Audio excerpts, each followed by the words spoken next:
참 잘 오셨습니다. 네, 감사합니다. 제가 대학 시절에 들었던 이야기가 하나 있습니다. 짧은 이야기였는데 잘 잊혀지지 않는 그런 예화입니다. 미국의 톰이라는 소년이 있었는데요. 하루는 한 교회 앞에서 아주 서럽게 울고 있는 톰의 모습을 발견하게 되었습니다. 왜냐하면 이 톰은 흑인이었는데 그가 가고자 했던 그 교회는 백인들만 모이는 백인교회라 그 교회당에 들어가지 못해 그 아쉬움 때문에 슬픔 때문에 펑펑 울며 눈물을 흘리고 있었습니다. 그런데요, 그런 톰에게 예수님께서 찾아오셨습니다. 그리고 이렇게 질문하셨다고 합니다. 토마, 너 왜 그렇게 서럽게 울고 있니? 너 왜 그렇게 슬피 울고 있는 거야? 질문하니까 톰이 대답하기를, 예수님, 저는 진정으로 예배드리고 싶은데, 저도 진정으로 예배드리고 싶은데 저 교회당에 들어갈 수가 없어요. 저 예배에 참여할 수 없어요. 그래서 너무 슬퍼서 이렇게 눈물을 흘리고 있습니다. 얘기를 했다라는 겁니다. 그랬더니 예수님께서 이런 대답을 톰에게 주셨습니다. 톰아, 너무 슬퍼하지 마라. 사실은 나도 저 교회는 한 번도 들어간 적이 없단다. 네, 톰아, 슬퍼하지 마라. 나도 한 번도 간 적이 없다. 웃어야 될지 울어야 될지, 그죠? 어떻게 반응해야 될지 모를 이야기인데요. 톰에게는 예수님의 이 말이 아주 큰 위로가 되었을 것 같습니다. 근데요, 오늘을 살아가는 우리들에게는 어쩌면 두렵고 떨림을 주는 이야기, 예수님의 말씀이지 않을까 돌아보며 생각하게 됩니다. 하나님은 말씀합니다. 내 영광을 내려놓고 싶다. 내가 함께 임재하고 싶다. 그런데요, 그 하나님의 마음을 채워줄 만한 공동체는 이 땅에 존재하지 않아 어쩌면 톰과 같이 슬퍼하시는 분, 그분이 바로 우리 주님, 우리 하나님은 아닐까 돌아보며 생각하게 되기 때문에 그렇습니다. 복음서의 말씀에 보면 예수님이 한 번은 성전에 들어가셔서 난리를, 행패를 부리는 거 볼 수가 있습니다. 크게 화를 내셨고요, 상을 엎으셨습니다. 심지어는 채찍을 들어 휘두르면서 분노하시는 예수님의 모습이 등장하고 있는데, 소위 성전 정화 사건, 성전 청결 사건이라 일컫는 이야기입니다. 인자하시고 자비로우시고 은혜 많으신 우리 주님이셨는데 왜 이렇게 난리를 피우시는 것일까? 왜 이렇게 분노하는 걸까? 성경은요, 예수님께서 기대하셨던 그것을 성전에서 보지 못하셨기 때문에, 예수님이 보고자 했던 그것을 성전에서 발견하지 못했기 때문에 예수님은 그렇게 분노하며 화를 낼 수밖에 없었다 이야기하는 거 볼 수가 있습니다. 예수님 무엇을 보기 원하셨을까요? 남녀노소 누구나, 가난한 자나 부유한 자나 주의 성전에 나와 기도하는 것을 보고 싶으셨을 겁니다. 찬양하는 것을 보고 싶으셨습니다. 예배하는 걸 보고 싶으셨습니다. 그런데요, 그 성전에 누구밖에 없었느냐? 돈 바꿔주는 사람, 장사하는 사람, 자신의 욕심을 채우기 위해서 부단히 애쓰고 있는 사람들만이 그 성전을 가득 채우고 있었는데, 그래서 어떻게 해요? 껍데기뿐이었던, 본질은 잃어버린 채 껍데기만 붙잡고 살아가는 그 추악한 성전의 모습을 보면서 예수님 그렇게 분노하시며 그 모든 것들을 뒤엎을 수밖에 없었다 성경은 이야기하는 거 볼 수가 있습니다. 산성도 여러분, 그러므로 우리는 늘 언제나 스스로 돌아보는 것이 필요한 것 같습니다. 우리가 과연 하나님의 임재를 기쁘게 받을 만한 공동체인가? 하나님의 영광을 내려놓을 만한 그런 공동체인가? 하나님이 원하시는 그것을 항상 우리는 준비하며 살아가는 공동체인가? 그리고 어떻게 하면 하나님이 기뻐하시는, 하나님이 임재하시는, 하나님이 기뻐하시는 그것을 잘 갖추어 준비하는 공동체가 될까 생각하며 돌아보는 것 필요하다라는 겁니다. 그래서 오늘은요, 어떻게 하면 이런 공동체가 될 수 있을까? 어떻게 하면 주님이 원하시며 기뻐하시는 그 공동체로 우리의 삶이 회복되어 나아갈 수 있을까? 함께 묵상하였으면 좋겠는데, 오늘 본문에서는 이러한 자가 되어라, 이런 공동체가 되라, 그 해답을 제시하는 거 볼 수가 있습니다. 한번 같이 읽어봤으면 좋겠는데요. 함께 읽겠습니다. 시작.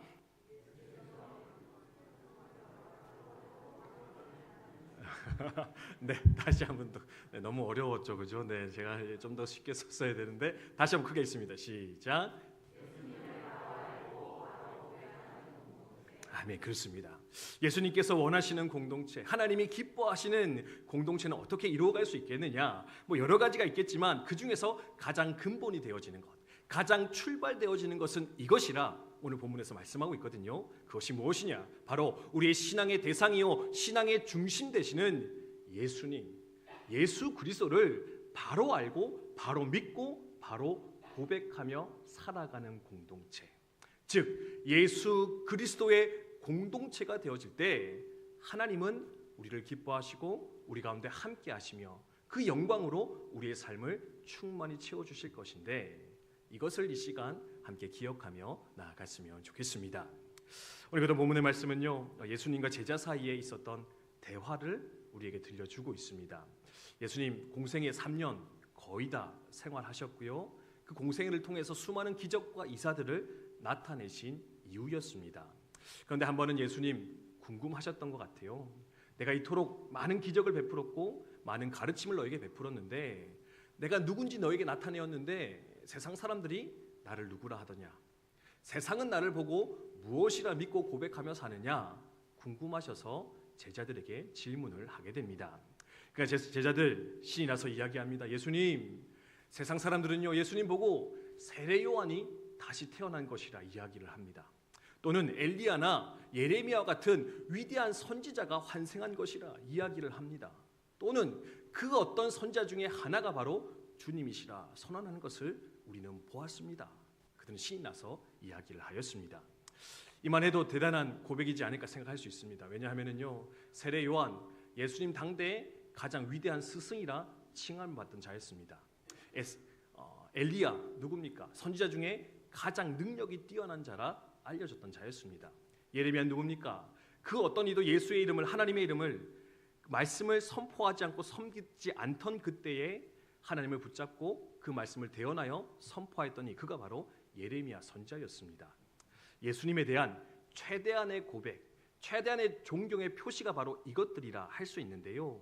근데 놀라운 것은 뭐냐? 예수님께서는 이 모든 것들을 들으시고 흡족해 하셨던 것이 아니라, 만족해 하시는 것이 아니라 뭔가 부족함을 느끼며 다시금 제자들에게 이렇게 묻는 것을 볼 수가 있습니다. 그래, 세상 사람들은 그렇게 이야기하더냐? 그러면 3년간 나와 함께 했던 너희들은 나를 누구라 이야기하느냐? 너희가 보기에 나는 누구인 것 같느냐? 재차 질문하십니다. 그러자 성격 급했던 베드로가 뛰쳐나오면서 이렇게 고백을 하게 됩니다. 주는 그리스도시요 살아계신 하나님의 아들이시니이다. 주는 그리스도시요 살아계신 하나님의 아들이십니다. 베드로가 고백하니까 그제서야 예수님 아주 크게 기뻐하시며 흡족하여서 베드로를 칭찬하는 거 볼 수가 있습니다. 베드로야, 네가 제대로 알고 있구나. 베드로야, 네가 제대로 고백하고 있구나. 이것은 네가 육체로 말미암아 한 것이 아니라 하늘 아버지께서 깨닫게 하신 것이다. 그리고 그 고백 위에 내가 교회를 세울 것인데, 그 고백 위에 교회들을 세울 것인데 너는 그 고백을 온전케 하는 자가 되어라 격려하는 것을 볼 수 있다라는 겁니다. 그래서 오늘 우리는 이 베드로가 했던 이 고백, 이게 과연 어떤 고백일까? 무슨 의미일까? 그리고 나는 과연 이 고백으로 주님을 섬기고 있는가? 한번 좀 돌아보면서 주님이 기뻐하실 공동체, 주님이 임재하시는 그 성도의 삶을 살아내기 위해서 함께 결단하며 기도하며 나아가는 저 여러분 이 시간 되었으면 좋겠습니다. 그럼 첫 번째로 예수님이 누구라 이야기를 하고 있느냐? 이런 분이시다 이야기를 하고 있습니다. 같이 읽어볼까요? 읽습니다. 시작. 아멘. 그렇습니다. 주는 그리스도시요 살아계신 하나님의 아들이십니다. 베드로가 정답을 얘기했거든요. 이 정답 속에 예수님이 누구라 선언되고 있느냐? 바로 예수님은 그리스도이십니다. 예수는 그리스도이다. 이 고백이 우리 가운데 있을 때 우리는 건강한 교회요 성도로 나아갈 수 있을 것이다. 여러분 기억하시면 좋겠습니다. 그럼 묻습니다. 여러분 그리스도가 무슨 뜻인지 혹시 아십니까? 그리스도 구세주, 네, 메시아, 할렐루야, 네, 역시 네, 다 알고 계시네요, 그렇죠? 네, 너무 잘 아시면 제가 또 이렇게 할 말이 없는데, 네, 그리스도 무슨 뜻이냐 넘겨주시면은요, 말씀하신 대로 네, 구원자라는 뜻이 되겠습니다. 네, 구원자. 이제 그리스도란 말은요, 헬라어 크리스토스를 우리말로 번역한 거거든요. 예. 근데 그럼 헬라어 크리스토스는 어디서 온 말이냐? 바로 유대인들이 사용하던 아람어의 메시아라는 단어를 번역한 단어가 바로 크리스토스다 생각을 하시면 되겠습니다. 그래서 메시아 본래 뜻은요, 기름 부음 받은 자입니다. 근데 이걸 조금 평이하게 번역해 보면 어떤 의미가 되냐면 바로 구원자, 구세주가 되시는 분, 그분이 바로 우리 예수님이시다. 그렇게 생각을 하시면 되겠습니다. 하나님께서는 이스라엘 백성들에게 오래전부터 이 메시아를 약속해 주셨습니다. 내가 너에게 메시아를 보낼 것이다. 내가 너에게 구원자를 보낼 것이다. 그러면 그 구원자가 너의 삶을 새롭게 할 것인데, 온전케 할 것인데, 모든 압제와 고통으로부터 너를 건져내어 기쁨 가운데 들어가게 할 것인데, 너희는 그 메시아를 기다려라 말씀하셨고요. 그 약속, 그 기다림에 대한 명령의 해답으로 찾아오신 분, 그분이 바로 예수님이시다 생각을 하시면 되겠습니다. 물론 이스라엘 백성들은요, 정치적, 사회적, 군사적 구원자 메시아를 기대하며 살아가고 있었습니다. 즉 눈에 보이는 뭔가를 이루어 줄 만한 메시아, 눈에 보이는 세상 가운데서 내게 유익을 주실 그런 구원자를 그들은 기다리며 그 삶을 살아가고 있었다라는 겁니다. 근데 예수님 어떻게 하셨습니까? 그들의 필요를 채워줬느냐? 아니요, 그 필요를 채워주지 않으셨습니다. 그래서 이스라엘 백성들은 예수님을, 메시아를 버렸고요. 그 결과 예수님 십자가에 달려 돌아가시게 되었는데, 중요한 것은 뭐냐? 이스라엘 백성이 이스라엘 백성에게 버림받았다 해서 예수님이 메시아가 못된 것이냐, 메시아가 되지 못하였느냐, 그것이 아니라 도리어 이스라엘 백성들에게 버림받으시고 십자가에 달려 죽으시고 부활하심으로 말미암아 예수님은 더 큰 것, 더 위대한 것을 이루어내셨는데, 바로 온 인류의 죄와 사망의 문제를 해결하시고 우리 가운데 하나님 앞에 나아갈 수 있는 구원의 문을 열어주신 분, 그분이 바로 우리 예수님, 우리 구주이시라 성경은 말씀하고 있다라는 겁니다.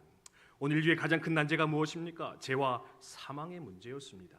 하나님과의 관계가 끊어진 것이었습니다. 그것 때문에 고통하며 절망하며 사는 것이 바로 우리의 인생의 현실이요 삶의 문제였을 것인데, 예수님은 그 가장 큰 문제, 가장 중요한 문제를 해결하기 위해 자신의 생명을 내어 바치셨고요, 십자가에서 그 모든 피와 물을 쏟으시며 고통당하심으로 말미암아 우리로 하여금 구원의 길을, 더 나아가 하나님의 자녀요 백성이 되어지는 은총을 우리 가운데 허락해 주셨는데, 바로 그분이 예수님이십니다. 그분이 바로 내 그리스도이십니다. 고백할 수 있는 것, 이것이 바로 성도가, 교회가 붙잡아야 될 가장 중요한 고백이요 믿음이라 주님께서는 말씀하고 있다라는 겁니다. 물론 어떤 분들은 이스라엘 백성들처럼 이런 마음 품고 계실지 모르겠습니다. 에이 목사님, 뭐 자꾸 또 이렇게 아는 얘기 또 반복하고 계시냐고, 그 뻔한 얘기 또 하지 마시고 그냥 좀 더 이렇게 유익한 거 좀 알려주십시오, 실생활에 도움 될 만한 거 좀 알려주십시오 하실지도 모르겠습니다. 인생의 성공에 대해서, 행복에 대해서, 시련을 극복하고 꿈을 이루는 방법에 대해서, 긍정의 힘에 대해서 목사님 얘기해 주셔야지 성도도 좋아하지 않겠습니까? 교회 성도가 더 몰려들지 않겠습니까? 아니요, 성도 여러분 기억하시기 바랍니다. 그것도 이야기할 수 있지만 그것보다 더 중요한 것이 무엇이냐? 예수가 그리스도이심을, 예수가 나의 죄와 사망의 문제를 해결하시고 나로 하여금 하나님의 자녀가 되게 하신 하나님의 메시아임을 믿고 고백하는 것, 이것이야말로 우리 삶의 가장 중요한 것이요, 이것이 해결되어졌을 때 비로소 행복도 성공도 우리의 꿈도 진정으로 이루어질 수 있을 것인데, 여러분 이것을 잘 기억하시고 붙잡아 나아가시는 저와 여러분 이 하루 되시기를 주님의 이름으로 축원드립니다. 그래서 척스윈돌이라는 목사님이 이런 아주 멋진 말씀을 남기셨더라고요. 우리에게 가장 필요한 것이 정보였다면 하나님께서는 우리에게 교육자를 보내셨을 것입니다. 정보가 필요하면 교육자를 보냈을 것이다. 우리에게 가장 필요한 것이 기술이었다면 하나님께서는 우리에게 과학자를 보내셨을 것입니다. 우리에게 가장 필요한 것이 돈이었다면 하나님께서는 우리에게 경제학자를 보내셨을 것입니다. 우리에게 가장 필요한 것이 쾌락이었다면 하나님께서는 우리에게 연예인을 보내셨을 것입니다.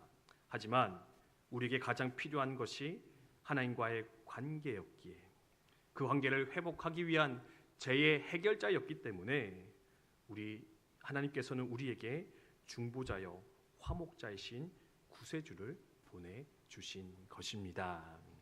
이것을 믿음으로 함께 고백하며 하나님을 찬송할 수 있는 저 여러분 되시기를 주님의 이름으로 축원드립니다. 두 번째로는 이것을 고백할 수 있어야 되겠다 이야기를 합니다. 같이 읽어볼까요? 읽습니다. 시작. 아멘. 그렇습니다. 주는 그리스도시요 살아계신 하나님의 아들이십니다. 예수님을 그리스도로 메시아로 구원자로 고백하셔야 됩니다. 눈에 보이는 세상의 구원자가 아니라 내 죄악의 문제, 내 영혼의 문제, 내 생명의 문제를 해결하시고 건져내신 분, 그분이 바로 예수님이시고, 두 번째는 뭐냐? 그 예수님이 이제는 내 삶의 주인 되십니다. 주님이십니다. 이것을 또한 고백하는 것이 바로 성도의 사명이요 교회의 사명이다. 여러분 기억을 하시면 좋겠습니다. 여러분 예수님을 주님으로, 주인으로 모시고 살아가고 계십니까? 살아가고 계십니까? 네, 그렇게 되어지기를 축원드립니다. 왜 그러냐면요, 사실은요 우리가 착각하는 게 있어요. 뭐냐면 믿는 거랑 주되심을 고백하는 건 따로 되는 거다, 분리되어진 것이다. 네. 그러니까 예수 믿고 구원은 받는데 예수님을 주인으로 인정하는 것은 또 다른 문제다라고 생각하면서 예수님의 주되심을 인정하지 않은 채 사는 분들이 꽤나 많이 계신 것 같더라고요. 네. 이런 거죠. 구원은 받고 싶은데 예수님께 통제받는 거 싫습니다. 구원은 받고 싶은데 구원받고 내 마음대로 살고 싶어요. 그게 여전한 나의 마음입니다. 이야기하면서 예수님의 주되심에 대해서 철저하게 거부하며 살아가는 성도들을 왕왕 만나보게 된다라는 겁니다. 어떤 목사님이 이런 예를 들더라고요. 구원은 받았는데 주되심 인정 안 하면 어떤 상황이냐 같은 거냐면요, 남녀가 만났습니다. 남자가 여자를 너무 사랑해서 약 쫓아다니다가 이제 구해서 결혼한 겁니다. 근데 여자가 이렇게 얘기하는 겁니다. 그래, 내가 그렇게 좋아? 내가 결혼해줄게. 내가 결혼식은 가줄게. 근데 아내의 역할은 기대하지 마라. 내가 결혼은 해주겠는데 내가 아내로서 너에게 해줄 역할과 사명들은 기대하지 마. 네. 그럼 이렇게 되면 이거 어떻게 된 겁니까? 정상적인 걸까요? 이상한 걸까요? 위장 결혼인가? 네, 그렇죠. 네, 이거 뭐 요즘 드라마에 뭐 그런 것도 있더라고요, 그죠? 네, 뭐 다른 걸 해결하기 위해서 위장 결혼을 할 수도 있는데, 근데 진짜 결혼식이라고 생각해서 진짜 결혼이 되어진다고 생각할 때, 내가 부부는 되어주겠는데 거기에 대한 책임은 다하지 않을 거야. 이러면 되게 이상한 거잖아요, 그렇죠? 근데 이 이상한 관계가, 이 이상한 고백이 사실은 오늘을 살아가는 우리 성도들 가운데 너무 많이 나타나고 있는 것은 아닌가. 그리스도요 구원자라 고백하면 당연히 예수님이 내 삶의 주인 되시는 것도 이어서 나타나야 되는데, 당연히 해야 되는데 우리는 어떻게 하냐? 그건 너무 부담스럽네요. 그건 내가 좀 힘들겠습니다. 그냥 조금 내가 마음대로 살 테니까 그냥 구원의 은혜만 좀 부어주시고 나는 그냥 내버려 두세요 라는 경우 일어날 수 있을 것인데, 그래서 예수님께서는 이 베드로의 고백을 통해서 우리에게 도전하는 것이 뭐냐?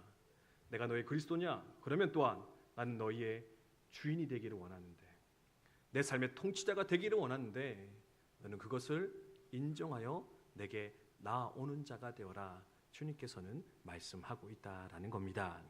산성도 여러분, 예수 그리스도를 내 삶의 진정한 주인으로 모시고 이제는 내 뜻이 아니라 내 생각이 아니라 그분의 통치와 인도하심 따라 그분의 길을 걸어가는 주의 자녀들, 주님의 종 다 되시기를 주님의 이름으로 축원드립니다. 축원드립니다. 네, 그래서 여러분 이렇게 사형리 유명한 전도지 아시잖아요, 그렇죠? 사형리에서 구원을 어떻게 설명하느냐 이렇게 설명하잖아요. 네, 의자가 있는데 죄인의 상태는 뭐냐? 내가 의자에 앉아 있는 겁니다. 내가 왕자에 앉아 있는 겁니다. 그게 그냥 죄라는 겁니다, 여러분. 네, 죄가 뭐냐? 하나복에서도 얘기하잖아요.